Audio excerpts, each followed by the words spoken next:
خاورمیانه بار دیگر در آستانه یک پیچ تاریخی ایستاده.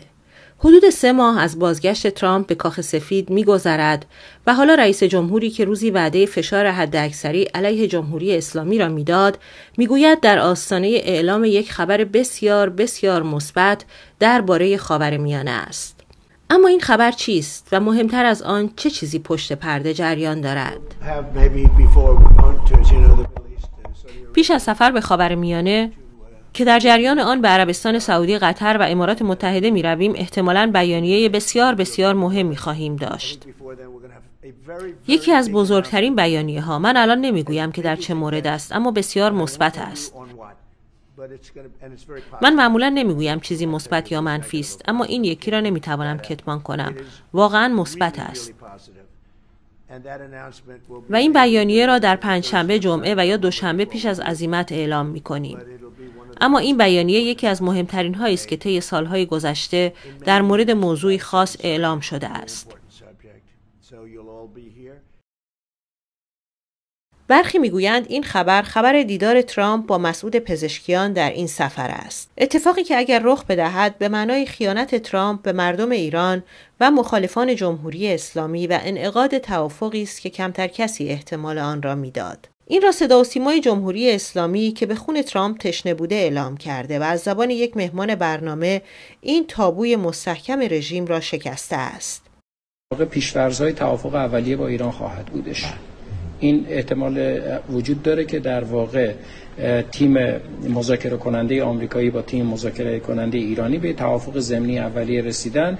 اگر در واقع این تاکید رو داشته باشه، به احتمال بسیار زیاد خروجی همین مسئله خواهد بود که ایشان در همین راستا علاقمند خواهد بود که در واقع با برخی از مقامات سیاسی ایران و حتی اگر بشود شخص رئیس جمهور آقای پزشکیان رو در ریاض ملاقات بکنن. این احتمال وجود داره.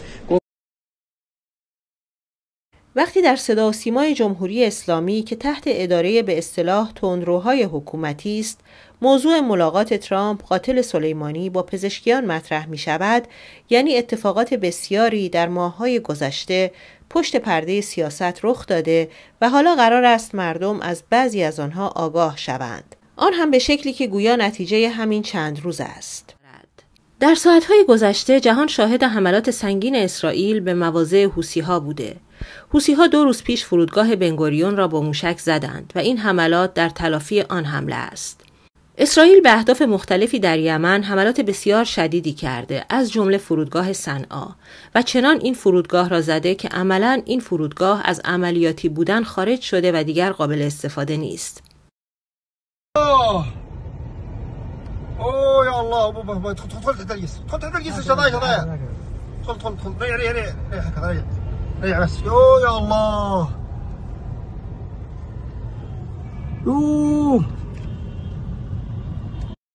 این حملات به یمن از نگاه بسیاری یک مانور گرم برای منطقه است. سرتیپ بازنشسته رام شموئلی، خلبان جنگنده سابق و رئیس واحد اطلاعات نیروی هوایی اسرائیل، در مصاحبه با یک رسانه عبری میگوید این حمله پیامدهای استراتژیک گسترده‌ای دارد. او میگوید اسرائیل با این حملات ثابت می‌کند که می‌تواند به تنهایی عمل کند. این به تنهایی عمل کردن یعنی اسرائیل و نتانیاهو دارند به ترامپ پیام می‌دهند که اگر تو همراه ما نباشی ما خودمان بلدیم چه کنیم. اما جالب اینجاست که ترامپ نتیجه این حملات را به نفع خود برداشت کرد و به حساب خودش نوشت.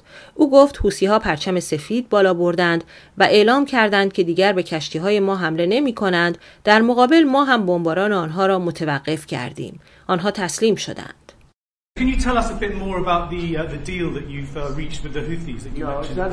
توافقی انجام نشده. آنها فقط به ما پیام دادند که لطفاً ما را بیشتر از این بمباران نکنید. ما به کشتی‌هایتان حمله نمی‌کنیم.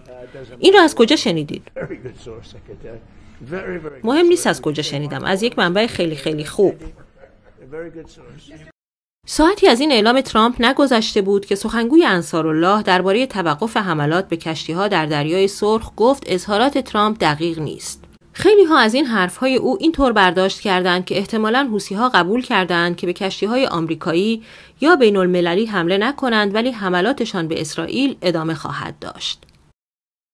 این موضوع در کنار گزارش خبرنگار شبکه آی24 معنای بیشتری پیدا می‌کند، چون او می‌گوید مقامات اسرائیلی از اظهارات ترامپ درباره توافق با حوثی‌ها کاملاً غافلگیر شدند. اکسیوس هم به نقل از یک مقام اسرائیلی گزارش داده که واشنگتن پیشاپیش تل‌آویو را در جریان آتش‌بس قرار نداده بود. به این ترتیب بعضی‌ها می‌گویند نه ادعای ترامپ نه انکار حوثی‌ها اهمیت چندانی ندارد، زیرا اگر واقعاً توافقی صورت گرفته باشد تنها زمانی می‌توان به آن اطمینان کرد که شاهد عبور کشتی‌ها از تنگه باب‌المندب بدون اسکورت ناوهای جنگی و بدون شلیک موشک حوثی‌ها به سوی آنها باشیم. در غیر این صورت این یک عقب نشینی از طرف آمریکا به حساب می‌آید. و نکته مهم این است که موضع ترامپ در این باره آنقدر ضعیف بوده که خیلی ها انتظار آن را نداشتند. اینکه ترامپ به این سادگی دست از سر حوثی‌ها بردارد و بگوید حوثی‌ها به ما اعلام کردند که دیگر نمی‌خواهند بجنگند، ما هم این را محترم می‌شماریم و بمباران‌ها را متوقف می‌کنیم. آنها تسلیم شدند. اما آیا واقعاً موضوع به این سادگی است؟ کسانی که از ترامپ انتظار بیشتری داشتند میگویند وقتی آمریکا تا این حد در لاک انزواطلبی فرو می‌رود و جلوی دوربین اعلام می‌کند که دست از زدن یمن بر می‌دارد، چون آنها قول دادند که دیگر به کشتی‌ها حمله نکنند، در حالی که همچنان به حمله به اسرائیل ادامه خواهند داد، در واقع آمریکا دارد اعلام می‌کند که در مورد تأمین امنیت بزرگترین متحدش در خاورمیانه، یعنی اسرائیل، کاملاً غیرمسئولانه برخورد می‌کند. و پیامی که به سایر متحدان مخابره می شود این است که من دیگر در تأمین امنیت همپیمانانم هیچ گونه احساس مسئولیتی ندارم و خودتان هر طور صلاح می دانید باید برای تأمین امنیتتان عمل کنید. و خب هند هم طبق صلاح خودش عمل کرد و به پاکستان حمله کرد. اشاره آنها به جنگ میان هند و پاکستان است که گویا کلید خورده است. این دسته از ناظران میگویند که این اشتباهات ترامپ اگر کنترل نشود میتواند کل دنیا را به جنگ بکشاند. و آقایی که دوست دارد رئیس جمهور صلح باشد ممکن است به معمار جنگ جهانی سوم و معادل چمبرلین زمان تبدیل شود. البته این دسته از ناظران این را هم اضافه می کنند که آدم‌های عاقلی در دولت، کنگره و سنای آمریکا هستند که می توانند جلوی چنین فاجعه‌ای را بگیرند، ولی تا همین حد هم بسیار خطرناک است و امیدواری‌ها بر این است که حداقل زودتر ترامپ را جمع کنند. بسیاری دیگر از ناظران هم عقیده مشابهی دارند. آنها میگویند ترامپ خیلی سعی دارد ظاهر صلح طلبی از خود به نمایش بگذارد و مثل اینکه آن حرفهایی که درباره علاقه و اشتیاقش به دریافت جایزه صلح نوبل زده شده واقعیت دارد و او به حدی این جایزه برایش مهم است که حاضر است تصمیماتی بگیرد که از دید بسیاری این تصمیمات میتواند به یک جنگ بزرگ در دنیا ختم شود. جنگی که شاید الان جرقه‌اش بین هند و پاکستان زده شده. در ساعتهای گذشته اخباری رسیده که هند به نقاطی در کشمیر حمله کرده و گفته می شود پاکستان هم جواب این حملات را داده و نگرانی‌ها از جنگ بین این دو کشور هسته‌ای به شدت بالا گرفته است. به گزارش رسانه‌ها دولت هند بامداد چهارشنبه 17 اردیبهشت اعلام کرد که 9 مکان در پاکستان و کشمیر تحت کنترل پاکستان را هدف حمله قرار داده است. دولت هند در بیانیه خود نوشته نیروهای مسلح هند اندکی پیش عملیات سندور را آغاز کرده و زیرساخت‌های تروریستی در پاکستان و جامو و کشمیر تحت اشغال پاکستان را که از آنجا حملات تروریستی علیه هند برنامه‌ریزی و هدایت می‌شد هدف قرار دادند. پس از آن سخنگوی ارتش پاکستان بدون اشاره به جزئیات گفت این حملات 5 مکان از جمله 2 مسجد را مورد اصابت قرار داده و 3 کشته و 12 زخمی بر جای گذاشته است. در نخستین واکنش ترامپ حمله هند علیه پاکستان را شرم‌آور خواند. او در کاخ سفید در جمع خبرنگاران گفت که همین الان از تشدید خصومت‌ها در ساعات اخیر مطلع شده است. وزیر دفاع پاکستان گفته پاکستان خیلی زود پاسخ خواهد داد. مقامات پاکستانی همچنین مدعی سرنگون کردن چند فروند هواپیمای نظامی و پهپاد هندی شده‌اند. در استان پنجاب پاکستان هم مرز با هند وضعیت اضطراری اعلام شده. پاکستان تمام پروازها و فعالیت‌ها در فرودگاه‌های لاهور و اسلام آباد را برای 48 ساعت به حالت تعلیق درآورده و فرودگاه لاهور تخلیه شده است. ترامپ گفته امیدوار است این درگیری خیلی سریع پایان یابد. در تازه‌ترین تحولات سخنگوی ارتش پاکستان گفته حملات هند تا کنون 8 کشته، 35 زخمی و 2 مفقود بر جای گذاشته. ما هم 5 فروند جنگنده این کشور را سرنگون کردیم.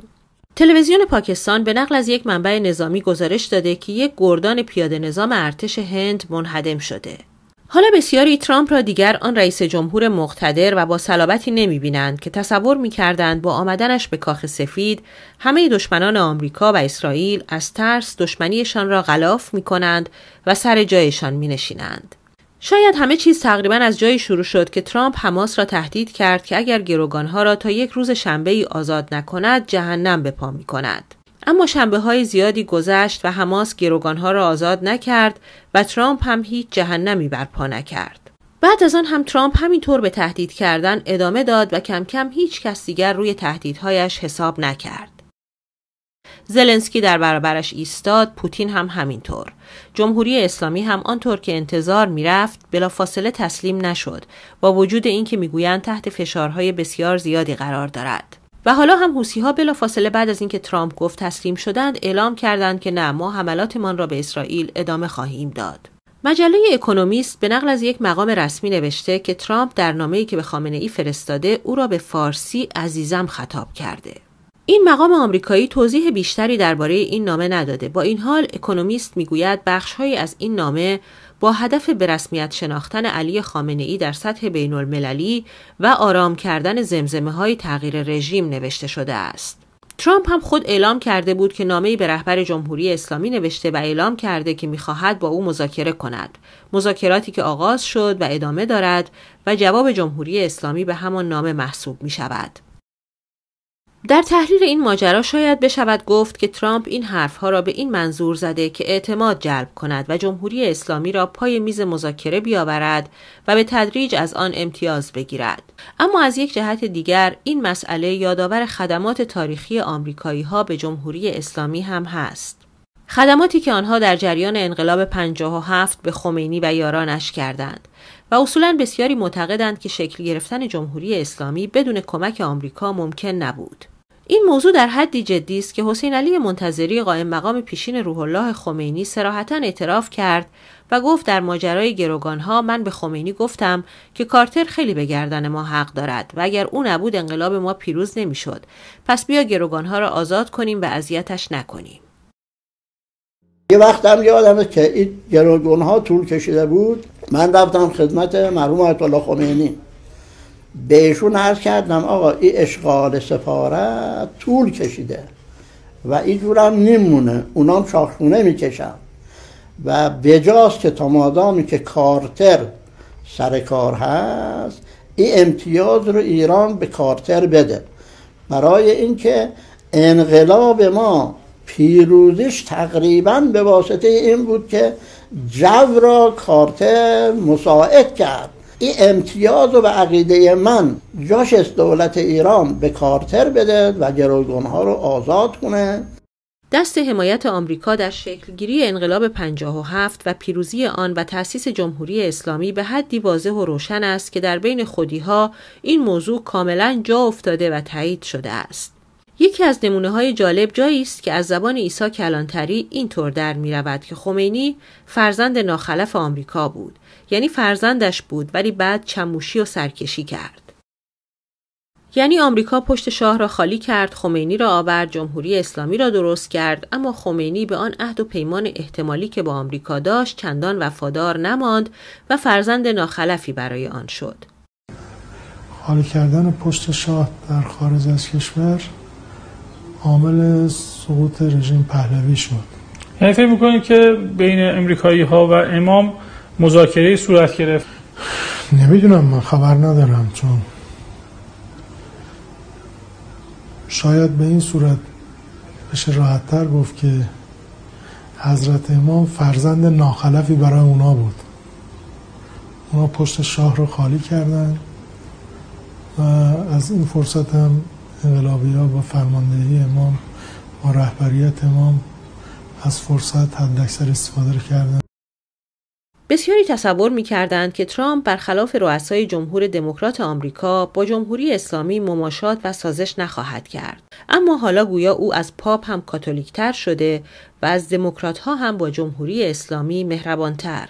چون استفاده از کلمه عزیزم به زبان فارسی برای سید علی خامنه‌ای از طرف او اگر برای فریب نباشد به معنای دوستی، صلح و آشتی است و همانطور که اکونومیست میگوید بعید نیست که این اقدام برای خاموش کردن زمزمه‌های تغییر رژیم صورت گرفته است و آمریکا همچنان همان یار مهربانی است که ایران را از شاه گرفت و به خمینی داد و همچنان مایل نیست که ایران آزاد بشود. برای بسیاری هنوز دلیل واقعی انقلاب 57 و چگونگی پیروزی گروه‌های مذهبی و چپگرا بر محمد رضا شاه پهلوی ناشناخته مانده است. خیلی ها هنوز نمی‌دانند که واقعاً چه اتفاقی افتاد و چرا شاهی که داشت به آن خوبی کشور را اداره می‌کرد و کشوری که با سرعت به سمت آبادانی، توسعه و پیشرفت می‌رفت و همه خرابی‌های دوره قاجار داشت به سرعت ترمیم می‌شد و کشور روی ریل توسعه بود، به این صورت درآمد. و چطور شد که انقلابی رخ داد که کشور را سالها به عقب برگرداند؟ امروز میلیون‌ها ایرانی آواره هستند. میلیون‌ها ایرانی زیر خط فقر زندگی می‌کنند و مشکلات بسیار زیادی در کشور وجود دارد. و مدام هم یک دشمن خارجی هست که حکومت با استفاده از آن مردم را می‌ترساند، سرکوب می‌کند و به سلطه‌اش بر آنها ادامه می‌دهد. جواب این سوال شاید در حرفی باشد که محمد رضا شاه زد وقتی که خسته و بیمار بود، از ایران رفته بود و روزهای آخر عمرش را می‌گذراند. او در واقع پرده از یک معما برداشت و گفت این انقلاب یک دسیسه بود، یک توطئه اقتصادی نفتی که شرکت‌های نفتی و قدرت‌های پشت پرده طراحی کرده بودند برای کاهش تولید نفت و کم کردن میزان ورود نفت به بازار. او گفت و کشوری که قربانی کردند کشور من ایران بود. قبل از تغییرات در کشور من ما از دو منبع مختلف که به شرکت‌های نفتی متصل بودند شنیدیم که رژیم ایران عوض خواهد شد و در تمام سال گذشته کنسرسیوم هرگز برنامه جدی برای خرید نفت ما نداشتند. چه دلیلی برای چنین اقدامی وجود داشته؟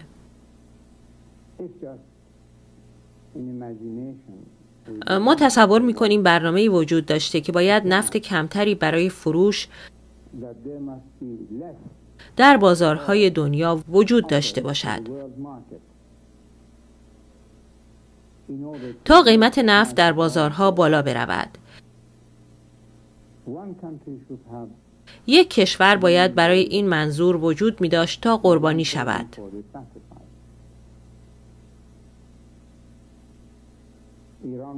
ایران 5,600,000 بشکه نفت تولید می کرد. بنابراین برای عملی کردن نقشه کمبود نفت و بالا بردن قیمت، چیزی که من شنیدم از این دو نفر که با شرکت‌های نفتی در تماس بودند و کنسرسیوم هیچگاه به طور جدی برای خرید نفت ما وارد مذاکره نشدند. بنابراین به نظر می رسد کشور انتخاب شده برای کم کردن عرضه نفت در جهان کشور من بوده است. این دو نفر از دو کمپانی چه کسانی هستند؟ خب من نمیخواهم از آنها اسم ببرم برای اینکه ممکن است موضوع دیگری باشد، اما آنها از دو شرکت متفاوت بودند، دو کشور متفاوت، دو کمپانی متفاوت. این کمپانی ها از چه کشورهایی بودند؟ خب اینها شرکت های آمریکایی بودند.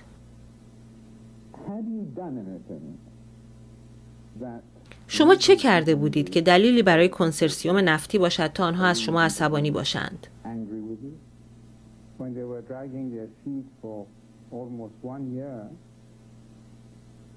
موقعی که برای حدود 1 سال آنها قرارداد نفتی ما را امضا نمی‌کردند،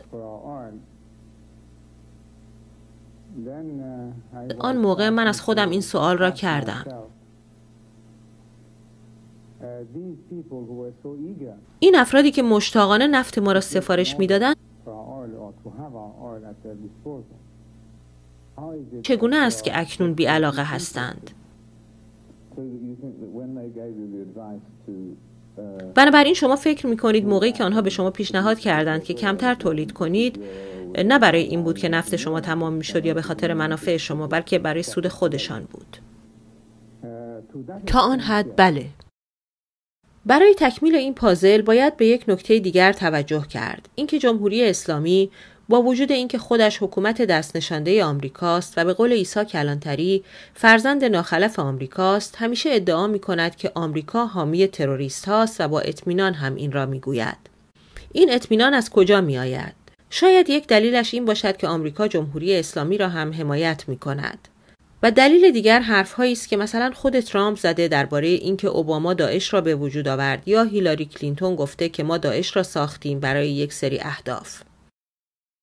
بسیاری از دنبال کنندگان سیاست هم معتقدند که آمریکا خودش گروه‌های تندرو و تروریستی را می‌سازد برای مقابله با حکومت‌ها یا گروه‌های دیگر. بعد یا با این گروه‌ها مماشات می‌کند یا گاهی نابودشان می‌کند و اینها همه به شرایط بستگی دارد. مثلا در مورد طالبان، آمریکا مدتها با طالبان جنگید ولی بعد ناگهان افغانستان را دو دستی به آنها تقدیم کرد. و حالا در این زمینه یک افشاگری بسیار بسیار مهم شده که خیلی از این تحلیل‌ها و حدس و گمان‌ها را تایید می‌کند. خواجه محمد آصف وزیر دفاع پاکستان در مصاحبه‌ای اخیراً با شبکه اسکای نیوز به صراحت اعتراف کرد که کشورش یعنی پاکستان به مدت 3 دهه از گروه‌های تروریستی و شبه نظامی فعال در منطقه حمایت کرده است. وزیر دفاع پاکستان خیلی ساده و روشن گفت ما این کارهای کثیف را برای ایالات متحده و غرب من جمله بریتانیا انجام دادیم. او همچنین گفت این یک اشتباه بود و ما الان از تبعات آن آسیب می‌بینیم.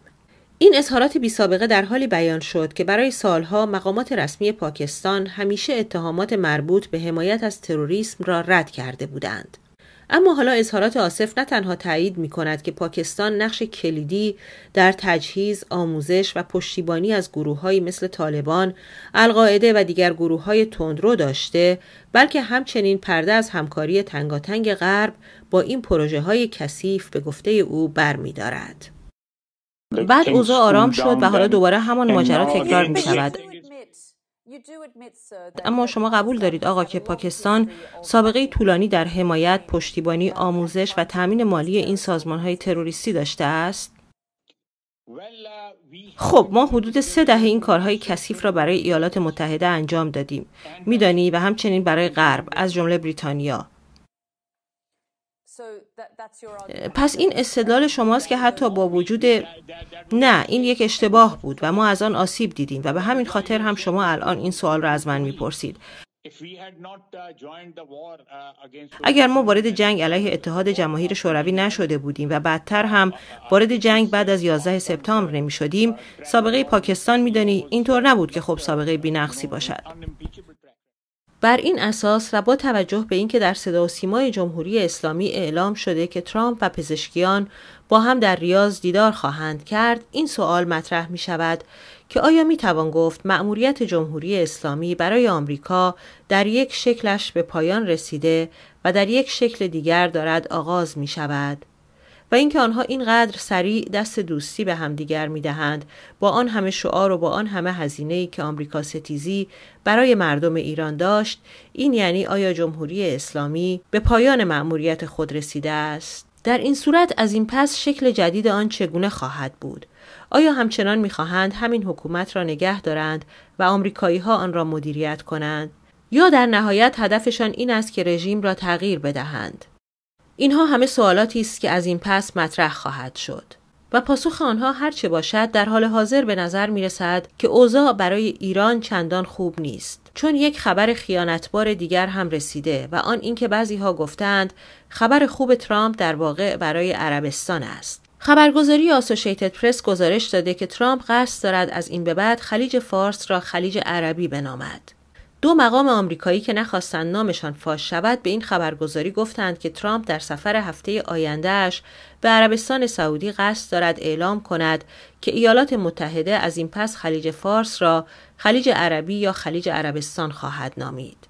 این در حالی است که از دیرباز خلیج فارس همیشه با همین نام شناخته شده و آسوشیتد پرس هم در گزارشش نوشته که خلیج فارس از دیرباز با نام خلیج فارس شناخته می شود، هرچند که اصطلاحات دیگری هم در بعضی از کشورهای خاورمیانه رایج هستند.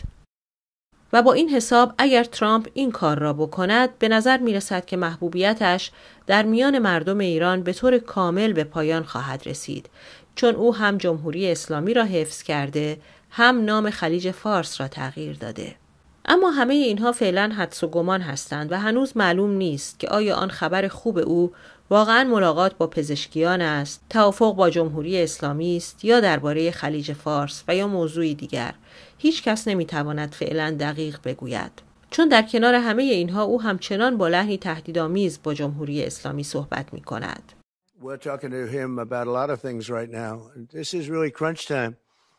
دوره کنونی واقعا زمان سرنوشت سازی برای ایران است. واقعا مقطع مهمی برای ایران است. مهمترین دوره در تاریخ ایران است. امیدوارم که واقعا کار درست را انجام دهند. من واقعا دوست دارم که شاهد توافق، یک توافق صلح قدرتمند باشم، صلحی که بر پایه آنها نتوانند سلاح هسته‌ای داشته باشند، اما میتوانم بگویم که این مهمترین دوره در تاریخ طولانی ایران است. ما می‌خواهیم که ایران کشور عالی باشد. می‌خواهیم کشوری بسیار موفق و ثروتمند باشد. ایران هر آنچه برای پیشرفت نیاز دارد در اختیار دارد. مردم این کشور فوق‌العاده‌اند. آنها دارای منابع عظیم نفت و دارایی هستند. ما خواستار موفقیت ایران هستیم. ما نمی‌خواهیم اقدامی انجام دهیم که مانع این موفقیت شود. اما آنها نمی‌توانند سلاح هسته‌ای داشته باشند و اگر مسیر دیگری را انتخاب کنند، این مسئله بسیار تأسف‌بار خواهد بود. اقدامی که نمی‌خواهیم مجبور به انجام آن شویم، اما چاره‌ای نداریم. آنها سلاح هسته‌ای نخواهند داشت. این را متوجه می‌شوید؟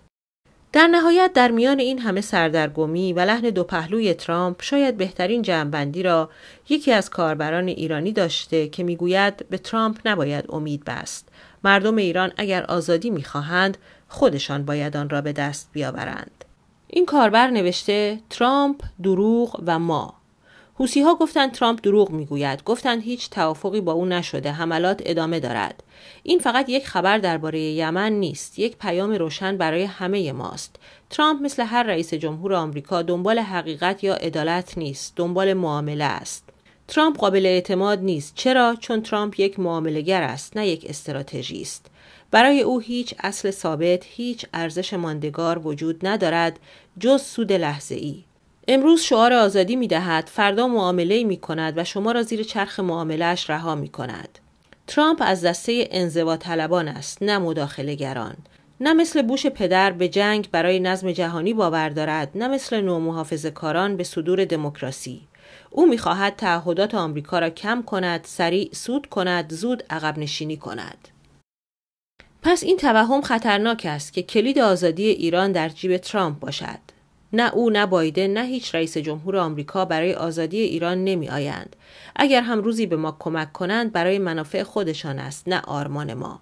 گول نعره ها، لبخندهای دیپلماتیک و وعده ها را نخوریم. ترامپ شیردل نیست. بیشتر نعره می کشد تا گاز بگیرد. دیدیم قاسم را کتلت کرد، اما آیا رژیم ضحاک سقوط کرد؟ آیا سپاه ضعیف شد؟ آیا مردم ایران آزادتر شدند؟ این کاربر میگوید همه اینها را گفتم تا برسم به این. هیچ قدرت خارجی ناجی ما نیست. آزادی معامله نمی شود. آزادی هدیه نیست. آزادی حق گرفتنی است با دستان خودمان. به سخن شاهنشاه آریامهر ایمان بیاوریم. ملتی که روی خودش حساب باز نکند بازنده است. کلید رهایی ما نه در کاخ سفید است، نه در مسقط، نه در روم. کلید در دست خود ماست. بیایید از این خیال خام بگذریم که منجی از دور می آید. ما منجی خودمانیم، ما صدای خودمانیم، ما آزادیخواه خودمانیم و فقط با اتکا به خودمان است که این خاک دوباره آزاد خواهد شد. شما درباره ترامپ، جمهوری اسلامی و آزادی ایران چه نظری دارید؟ من میدونم که به هر جهت کشورهای بزرگ سرنوشت کشورهای کوچک رو تعیین میکنند. انگلستان سالها بر کشورهای آسیایی و افریقایی حکومت کرده. امریکاییان کردن، روس‌ها هم کردن و هیچ کدوم برای ما قدمی بر نداشتن. کدوم امریکایی به خاطر فرهنگ ایران مرده، کدوم انگلیسی به خاطر هنر ایران جون داده، کدوم روسی، کدوم چینی. و بعد خودشون میدونن که امریکایی‌ها هنوز چراغ سبز ندادن و ولی مردم گول میزنن. و من در پاریس گفتم، در اینجا میگم خاک بر سر ملتی بکنن که منتظر چراغ سبز امریکاست. ممنون از اینکه قدم به کوچه خودتان میگذارید و در گفتن و شنیدن از ایران با ما همراهید. به اطلاعتان میرسانیم که کانال دوم کوچه به عنوان کانال پشتیبان راه اندازی شده که اگر مشکلی برای این کوچه پیش آمد، کوچه دیگری باشد که در آن با هم باشیم و همدیگر را گم نکنیم. اسم کانال هست کوچه تاریخ. تلاش داریم که در آنجا ویدیوهای متفاوتی با حال و هوای مستند منتشر کنیم از تاریخ ایران و چهره‌های تاثیرگذار بر سرنوشت ایران. لینک کانال کوچه تاریخ را در کپشن ویدیوهای کوچه و کامنت‌های پین شده هر ویدیو قرار می‌دهیم. شما همچنین با سرچ کوچه تاریخ در یوتیوب هم می توانید به کانال دوم بروید. ویدیوها را ببینید، اگر دوست داشتید لایکشان کنید، نظراتتان را برای من روی دیوار کوچه تاریخ هم بنویسید و کوچه تاریخ را هم سابسکرایب کنید تا همیشه کوچه‌ای داشته باشیم برای دور هم جمع شدن و کسی نتواند ما را از هم جدا کند. سپاس.